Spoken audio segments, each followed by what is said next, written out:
नमस्कार दोस्तों। स्वागत है आपका हमारे YouTube चैनल ब्रेन फ्यूल में। आज से हम फिजिक्स के ऑब्जेक्टिव की सीरीज ला रहे हैं जो कि परीक्षा की दृष्टि से बहुत ही महत्वपूर्ण है।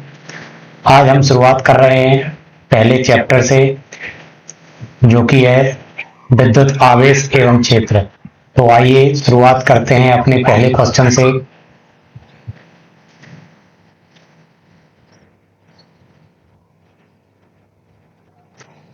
यहाँ दिया गया है किसी आवेशित चालक के एक सतह बिंदु पर विद्युत क्षेत्र का मान कितना होता है। तो इसका जो राइट आंसर है वो है सिग्मा अपॉन एप्सिलॉन 0 यानी ऑप्शन नंबर बी। इसके बारे में हम थोड़ा और चर्चा कर लेते हैं, थोड़ी और जानकारी ले लेते हैं। विद्युत क्षेत्र की तीव्रता, विद्युत क्षेत्र की तीव्रता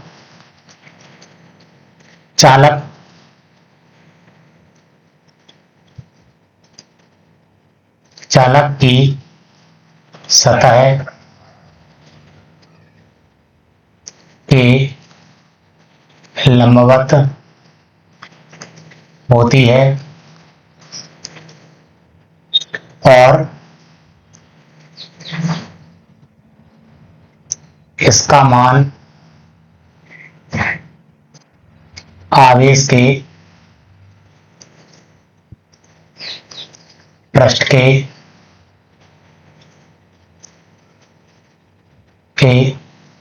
अनुक्रमानुपाती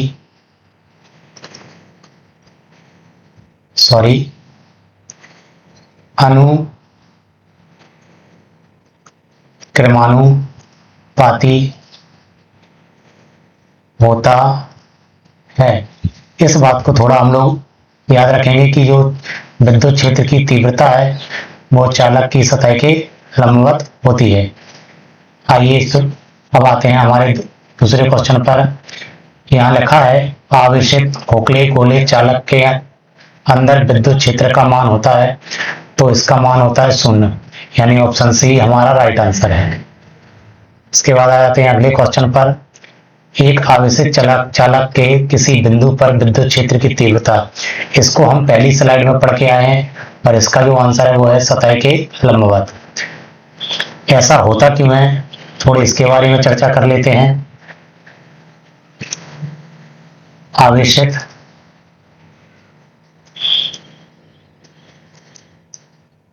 चालक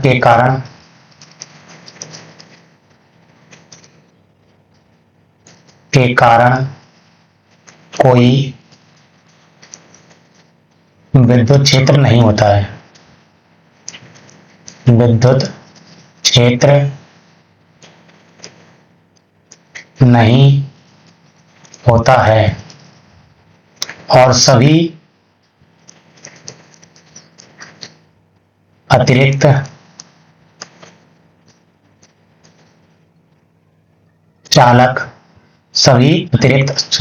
आवेश चालक की सतह पर जमा हो जाता है। ठीक है, तो हमारा जो सही आंसर है वो क्या है, सतह के लंबवत होती है। इसके बाद हम अगला क्वेश्चन लेते हैं। अगला क्वेश्चन है किसी आवेशित चालक के भीतर विद्युत क्षेत्र और विद्युत विभव का मान कितना होता है। तो हम लोग याद रखेंगे इसका मान होता है 0। किसी चालक के अंदर जो विद्युत क्षेत्र का मान होता है वो होता है 0। अगर हम बात करें विद्युत क्षेत्र, तो विद्युत क्षेत्र इसका मान होता है 0। लेकिन अगर विभव की बात करें तो विभव इसका होता है समरूप, क्योंकि जो आवेश होता है वो पृष्ठ के सभी बिंदुओं पर समान रूप से बढ़ जाता है। इसको बोलते हैं हम समविभव पृष्ठ। इसलिए विद्युत क्षेत्र किसी चालक के अंदर होगा 0 और उसके जो विभव होगा वो होगा समरूप। इसके बाद हम लोग लेते हैं अगला क्वेश्चन। अगला क्वेश्चन है हमारा इनमें निम्न में से कौन सी सदिश राशि है? आवेश, विद्युत क्षेत्र, धारिता या धारा। तो हमारी जो सदिश राशि है वो है विद्युत क्षेत्र, और इसकी दिशा जो होती है वो बल की दिशा में होती है। विद्युत क्षेत्र की जो दिशा होती है वो कहाँ होती है? बल की दिशा में।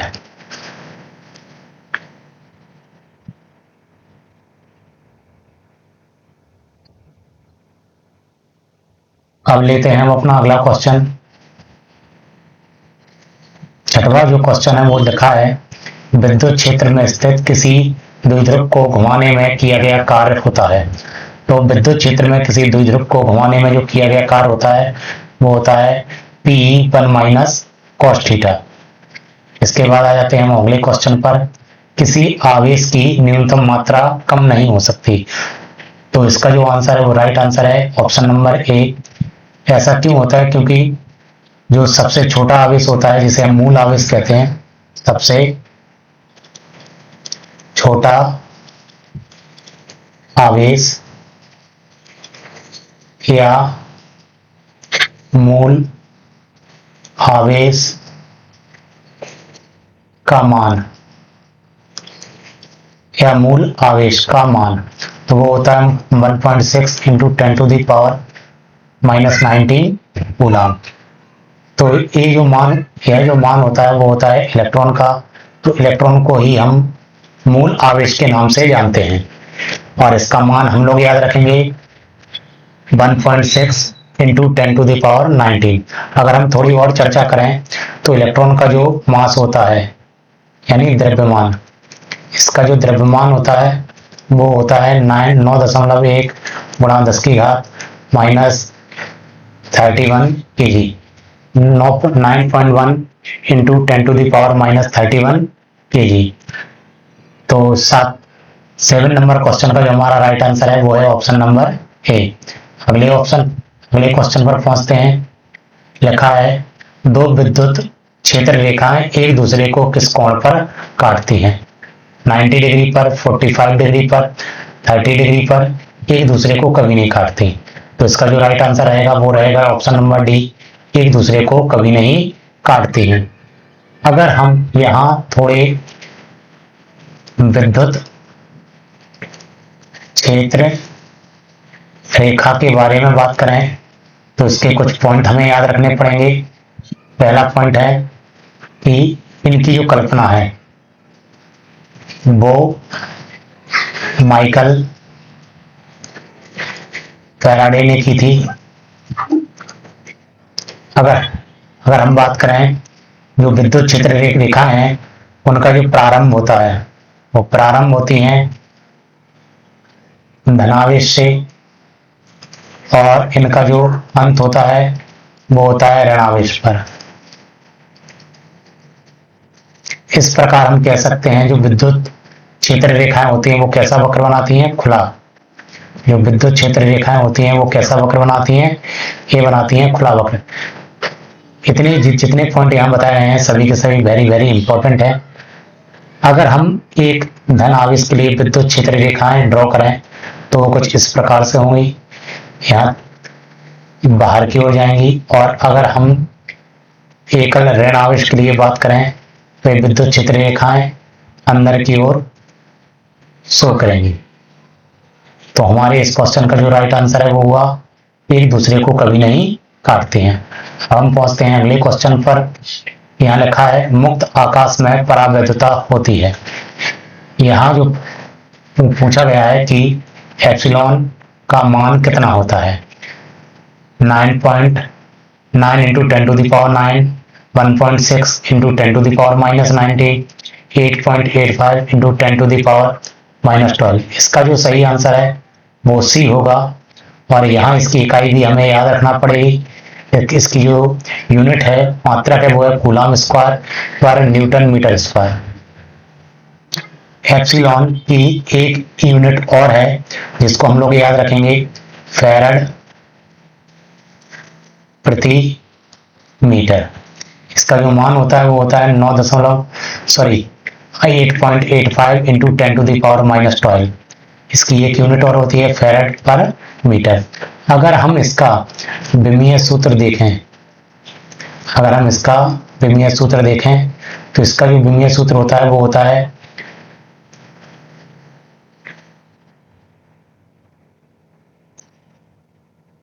इसका हम विमीय सूत्र बड़ी आसानी से निकाल सकते हैं। अगर हम लोग फॉर्मूला देखें तो फॉर्मूला होता है Q1 into Q2 upon F into R square. इससे हम अपना विमीय सूत्र निकाल सकते हैं। अब इसका मात्रक 80 होता है तो 80 स्क्वायर आ गया यहाँ पर, और नीचे F है तो इसका सूत्र होता है ml t-2 और इसका होता है L स्क्वायर। तो यहाँ इसको अगर हम सॉल्व करेंगे तो इसका आंसर आएगा m-1 L-3 t की पावर 4 और a की पावर 2। तो अगर हमसे कोई पूछे कि एप्सिलॉन जी का जो विमीय सूत्र होता है वो कितना होता है तो हम इसको याद रखेंगे। चलते हैं अपने अगले क्वेश्चन पर। तो यहाँ स्थिर विद्युत क्षेत्र होता है, संरक्षी असंरक्षी दोनों या दोनों में से कोई नहीं। तो विद्युत क्षेत्र होता है वो होता है संरक्षी। अगला क्वेश्चन है हमारा, डिवाई किसका मात्रक है? तो डिवाई आवेश का मात्रक है, विद्युत विभव का मात्रक है, द्विध्रुव आघूर्ण का मात्रक है, इनमें से कोई नहीं। तो इसका जो सही आंसर है वो है विद्युत द्विध्रुव आघूर्ण का मात्रक है। अगर हम बात करें एक डिवाई किसके बराबर होता है तो उसका जो सही आंसर है वो है 3.3 into 10⁻⁻30 coulomb into metre.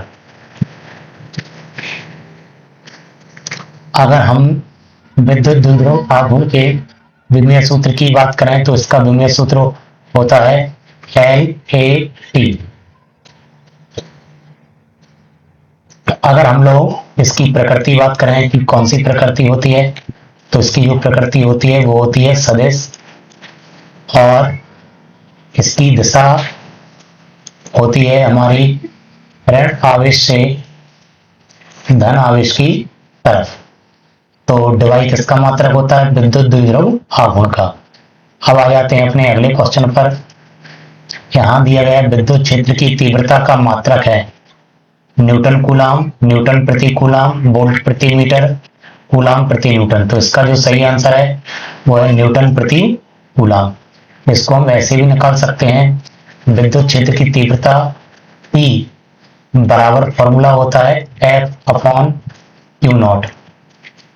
F को हम लोग F का जो मात्रक है वो होता है न्यूटन, और आवेश का जो मात्रक होता है वो होता है कूलाम। तो इसको हम लोग बोलते हैं न्यूटन प्रति कूलाम। अगर हम विद्युत क्षेत्र की तीव्रता का मात्र विमीय सूत्र देखें तो विमीय सूत्र भी हम यहाँ से इसका बड़ी आसानी से निकाल सकते हैं। न्यूटन का जो विमीय सूत्र होगा वो होगा ml/t-2, कूलाम के लिए होगा 80। इसको अगर हम अलग से सॉल्व करते हैं तो आंसर आएगा ml/t-3 और a-1। तो हम लोग इसको भी याद रखेंगे, मात्रक न्यूटन प्रति कूलाम।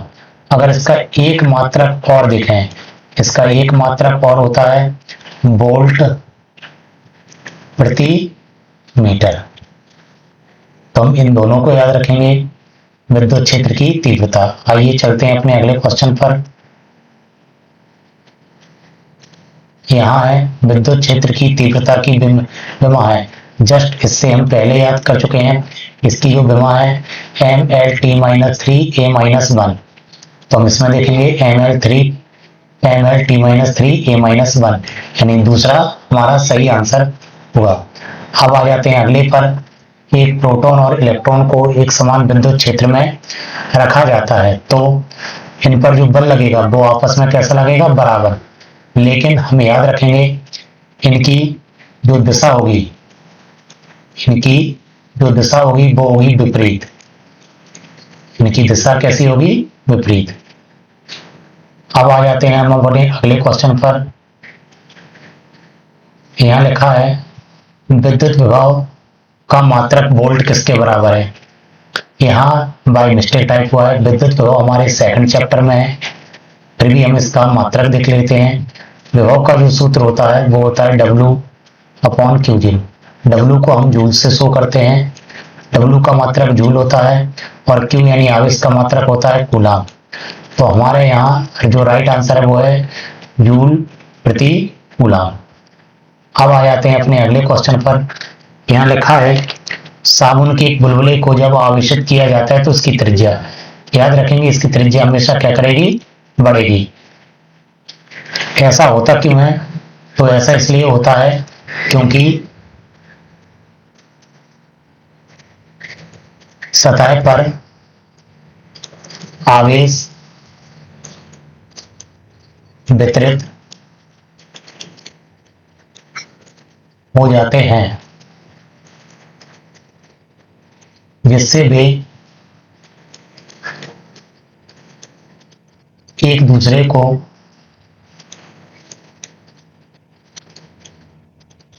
आकर्षित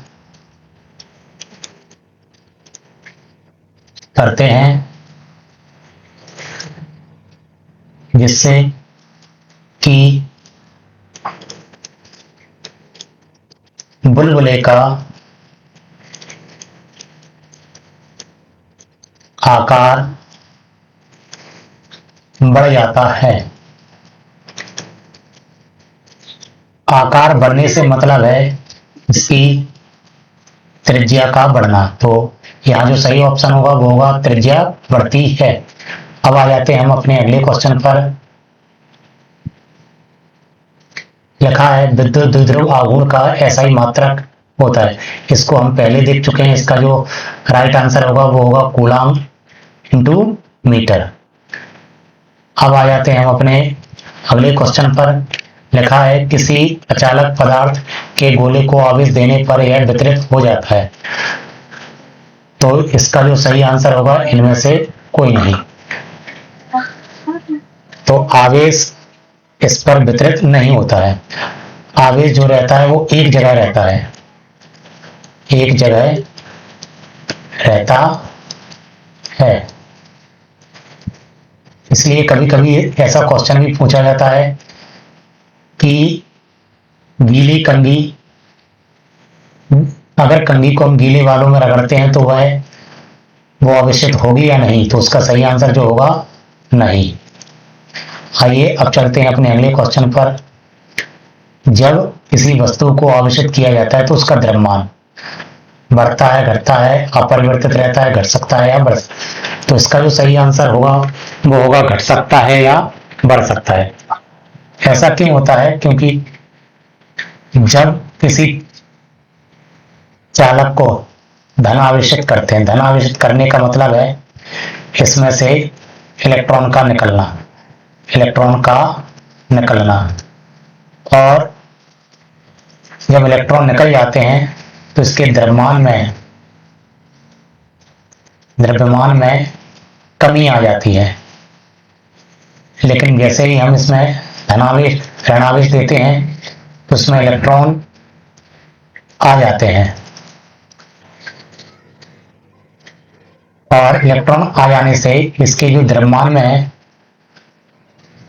उनमें वृद्धि हो जाती है। तो यहाँ हमें यह नहीं दिया गया है कि धनावेश दिया गया है कि ऋणावेश।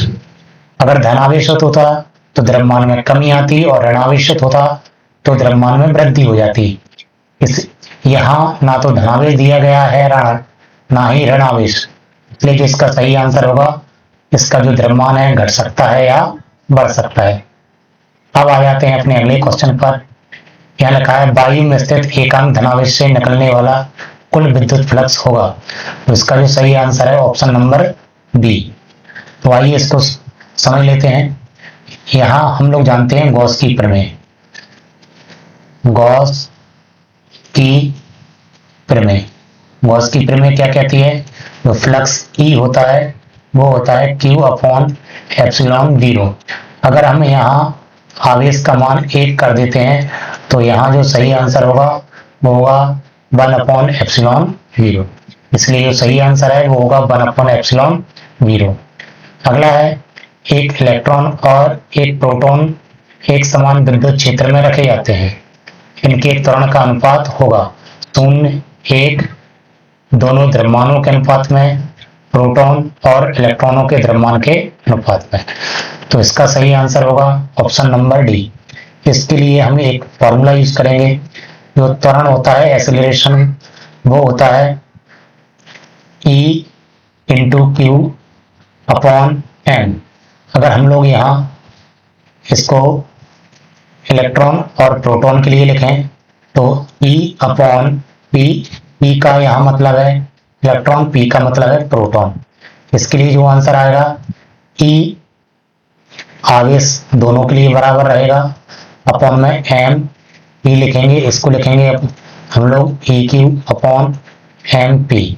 ई क्यू से ई क्यू कट जाएगा, यहाँ एम पी ऊपर जाएगा और एम ई नीचे आएगा। तो इसका जो सही आंसर होगा वो होगा M P upon M E. इसका मतलब है प्रोटॉन और इलेक्ट्रॉन के द्रव्यमान के अनुपात में। अब हम आते हैं अपने अगले क्वेश्चन पर। यह लिखा है विद्युत क्षेत्र ई सदिश तथा पी सदिश द्विध्रुव आघूर्ण वाले द्विध्रुव पर लगने वाले बल आघूर्ण का मान होगा। यहाँ थोड़ा मिस्टेक है, इनके ऊपर सदिश है। तो इसका जो टाउ बराबर हम जानते हैं, टाउ का जो फॉर्मूला होता है वो होता है पी ई साइन थीटा। अगर इसको हम सदिश रूप में लिखेंगे तो इसका जो आंसर आएगा P क्रॉस P। यहाँ हम लोग 11th में याद कर चुके हैं कि जब भी A डॉट B होता है तो हमारे पास आता है AB cos थीटा, और जब भी A क्रॉस B होता है तो आता है हमारे पास AB साइन थीटा। तो यहाँ साइन थीटा हटेगा तो इसकी जगह पे आएगा क्रॉस। अगला क्वेश्चन है, एक विद्युत द्विध्रुव से r दूरी पर स्थित बिंदु पर विद्युत क्षेत्र का मान अनुक्रमानुपाती होता है। हम लोग जानते हैं बिंदु आवेश के कारण जो विद्युत क्षेत्र की तीव्रता होती है वो होती है 1/4πε0 Q अपॉन आर स्क्वायर। अगर हम इन सभी को एक नियत राशि मान लें तो हमारा जो सही आंसर आएगा वो आएगा, जो अनुक्रमानुपाती आएगा 1/r स्क्वायर। तो इसका जो सही आंसर होगा 1/r स्क्वायर, जो आंसर है ऑप्शन नंबर बी। अब आ जाते हैं अपने अगले क्वेश्चन पर। दो बराबर समान आवेशों के बीच ठीक वैसा ही आवेश रखा जाता है तो वह होगा उदासीन संतुलन में, स्थायी संतुलन में, अस्थायी कुछ नहीं कह सकते। तो इसका जो सही आंसर होगा स्थायी संतुलन में। अगला क्वेश्चन है, एक खोखले गोले के अंदर विद्युत द्विध्रुव रखा है, गोले से संबद्ध विद्युत फ्लक्स होगा। इसका सही आंसर है 0। अब आते हैं अपने अगले क्वेश्चन पर। यहां लिखा है निर्वात में रखे दो आवेशों के मध्य तांबे की लंबी प्लेट रख दी जाए तो बल का मान क्या होगा। तो इसे हम कूलाम के नियम से समझने की कोशिश करते हैं। फॉर्मूला होता है 1/4πε0 K into Q1 Q2 upon R square. यहाँ जो F है वो K के व्युत्क्रमानुपाती है। तो तांबे के लिए जो K का मान होता है वो होता है अनंत, क्योंकि हम लोग पढ़ चुके हैं धातु के लिए जो K का मान रहेगा वो रहेगा अनंत, और वायु के लिए जो K का मान रहेगा वो रहेगा 1। तो तांबा है, तांबा धातु है, इसलिए जो बल रहेगा, बल का मान क्या रहेगा 0। आते हैं अगले क्वेश्चन पर। धातु की दो समांतर प्लेटें जिन पर +Q -Q आवेश है कुछ दूरी पर स्थित है, इन्हें केरोसिन के तेल में डुबाकर रखा जाए तो विद्युत क्षेत्र की तीव्रता होगी। तो इसको भी याद रखेंगे, इसका भी फॉर्मूला होता है 1/4πε0 Q अपॉन आर स्क्वायर। यहाँ सॉरी K और आना चाहिए। इसका मतलब है विद्युत क्षेत्र की तीव्रता K की व्युत्क्रमानुपाती होती है। तो जब केरोसिन के तेल में डुबाकर रखेंगे तो इनकी जो विद्युत क्षेत्र की तीव्रता है उसका मान घट जाएगा। अब आते हैं अगले क्वेश्चन पर। एक आवेश गैसीय गोले से संबद्ध है, इसकी त्रिज्या दुगनी हो जाए तो फ्लक्स का मान होगा। तो फ्लक्स का मान अपरिवर्तित यानी समान रहेगा। ऐसा क्यों होगा? क्योंकि जो फ्लक्स है वो चालक के आकार पर निर्भर नहीं करता है। तो इसका जो सही आंसर होगा ऑप्शन नंबर बी। अब यहाँ अगला क्वेश्चन है, आवेशों की प्रकृति होती है योगात्मक, विकलात्मक, वितरण, क्रमनिर्णय। तो इसका भी सही आंसर होगा योगात्मक। ऐसा क्यों? आवेश योज्यता के नियम का पालन करते हैं। हम यहाँ एक नियम और समझने की कोशिश करते हैं। आवेश का क्वांटीकरण। तो आवेश का जो क्वांटीकरण होता है वो होता है Q बराबर प्लस माइनस एन ई। यहाँ एन संख्या है और ई इलेक्ट्रॉन है। तो संख्या एन रहेगी वो plus minus 1, plus minus 2, plus minus 3 और इसी प्रकार हो सकती है। जो एन का मान रहेगा कभी भी पॉइंट में नहीं आएगा। इसका जो मान है वो कभी पॉइंट में नहीं होगा। इतना हम लोग याद रखेंगे। अगला जो क्वेश्चन है, निम्न में से कौन सा बल दूरी के व्युत्क्रम वर्ग के नियम का पालन करता है? तो आंसर आएगा इसका विद्युत बल।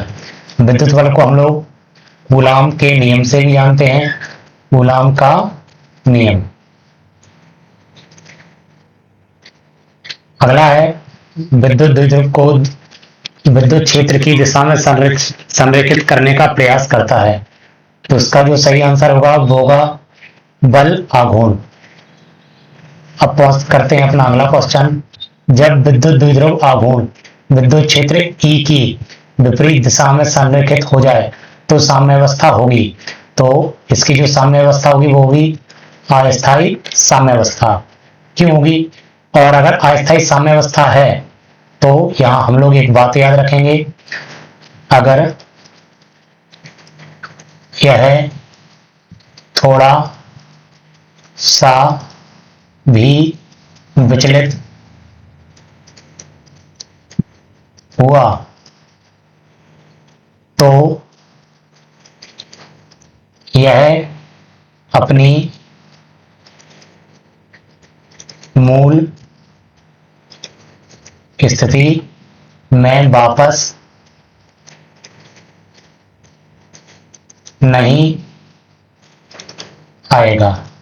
तो हम लोग इतना याद रखेंगे कि अपनी मूल स्थिति में वापस नहीं आएगा। अब चलिए चलते हैं अपने अगले क्वेश्चन पर। लिखा है, एक इलेक्ट्रॉन जिस पर आवेश E द्रव्यमान m है एक समान विद्युत क्षेत्र में रखा जाता है तो त्वरण का मान होगा। हम कुछ देर पहले त्वरण का सूत्र याद कर चुके हैं, Q अपॉन m। यहाँ Q की जगह पे हम E को रखेंगे क्योंकि यहाँ आवेश का मान इलेक्ट्रॉन दिया गया है। तो इस हिसाब से हमारा जो आंसर होगा वो होगा E अपॉन m। कौन से? तो इसका जो सही आंसर होगा ऑप्शन नंबर बी।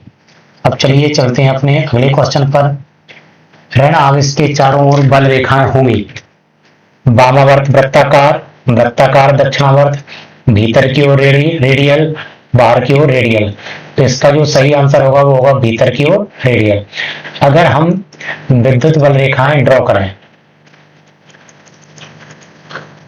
एक विद्युत द्विध्रुव बनाते हैं तो विद्युत बल रेखाएं धनावेश से चलकर ऋणावेश पर जाती हैं।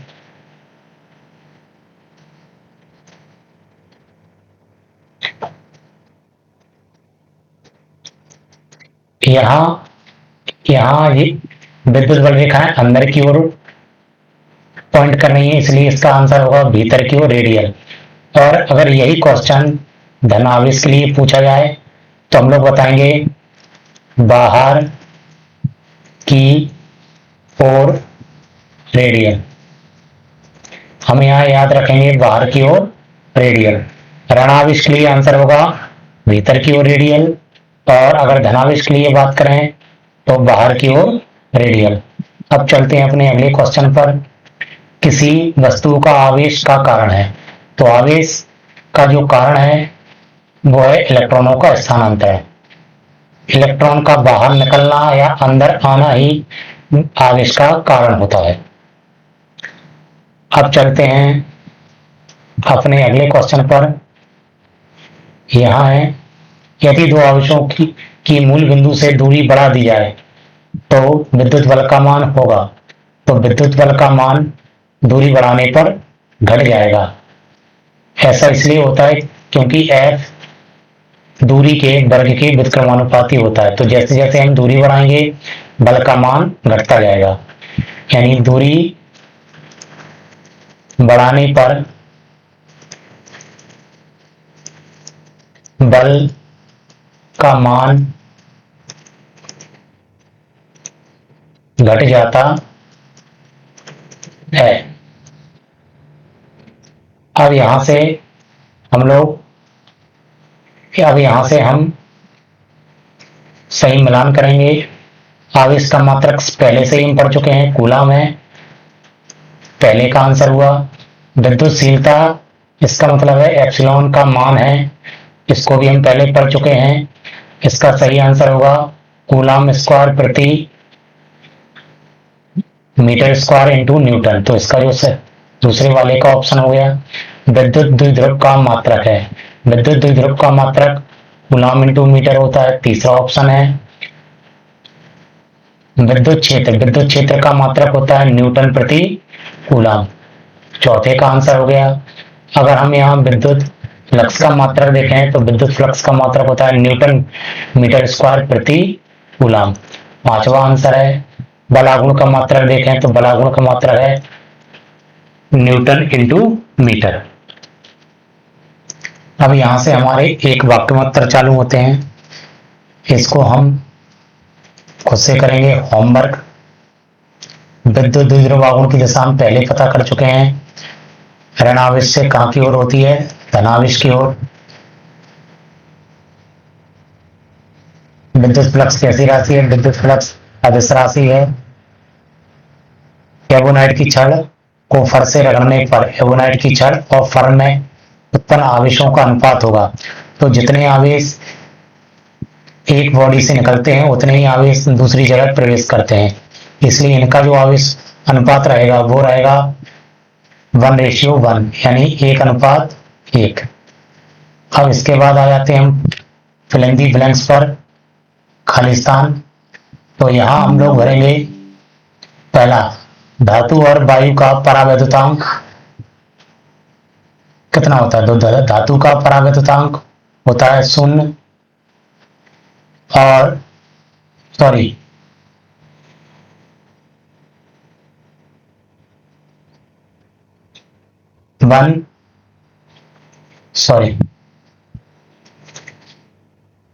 धातु का जो परावैद्युतांक होता है वो होता है अनंत, और वायु के लिए जो मान होता है इसका होता है 1। आवेश का विमीय सूत्र हम लोग याद रखेंगे, AT होता है। विद्युत द्विध्रुव पर नेट आवेश 0 रहेगा। किसी विलगित निकाय का आवेश सदैव संरक्षित रहता है। आदर्श द्विध्रुव का आकार नगण्य होता है। दो विद्युत द्विध्रुव के बीच की दूरी दुगनी कर देने पर इनके बीच आकर्षण या प्रतिकर्षण बल होगा। तो दूरी बढ़ाने पर बल का मान हमेशा घटता है। परावैद्युतांक का मान, परावैद्युतांक यानी K का मान यहाँ बाय मिस्टेक हुआ है। K का मान अलग अलग धातुओं के लिए अलग अलग होता है, इसका मात्रक नहीं होता है, क्योंकि यह कैसी राशि है, विमाहीन राशि है। अगले फिल इन दी ब्लैंक्स है। विद्युत क्षेत्र में एक समान विद्युत क्षेत्र में खींची गई स्पर्श रेखाएं होती हैं, तो इसका जो सही आंसर होगा वो होगा समांतर। एक समान विद्युत क्षेत्र में खींची गई स्पर्श रेखाएं परस्पर समांतर होती हैं। अब आ जाते हैं अपनी नेक्स्ट स्लाइड पर। अगला जो आंसर है, अगली जो फिलिंग ब्लैंक्स है वो है, किसी पदार्थ में इलेक्ट्रॉनों की कमी हो रही है तो उसमें आवेश होते हैं। इलेक्ट्रॉनों की कमी होने पर उस पर हमेशा धनावेश आता है, और यदि इलेक्ट्रॉनों की वृद्धि होती है तो उसमें ऋण आवेश आ जाता है। हम जानते हैं समान आवेशों में प्रतिकर्षण होता है और विजातीय आवेशों में होता है आकर्षण। आदर्श द्विध्रुव पर आवेश जो होते हैं वो होते हैं शून्य। विद्युत बल रेखाएं कैसा वक्र बनाती हैं इसको हम पहले भी पढ़ चुके हैं। विद्युत बल रेखाएं खुला वक्र बनाती हैं। ई तीव्रता वाले विद्युत क्षेत्र को Q आवेश में रखने पर लगने वाला बल होगा, तो यहाँ जो बल होगा F बराबर E इंटू Q। या कभी कभी ऐसा भी पूछ लेते हैं, विद्युत क्षेत्र का मान आता है E equal to F upon Q। एक समान आवेशित कुचालक गोले के सिरे के अंदर विद्युत क्षेत्र का मान होता है, आंसर आएगा 0। तो चलिए यहाँ हम इस सेशन को यहीं एंड करते हैं। आगे की वीडियो पाने के लिए आप लाइक कीजिए, सब्सक्राइब कीजिए और ज़्यादा से ज़्यादा शेयर कीजिए। इसी प्रकार की वीडियो आप लोगों को मिलती रहेगी। तो तब तक के लिए धन्यवाद। मिलते हैं अगली वीडियो में।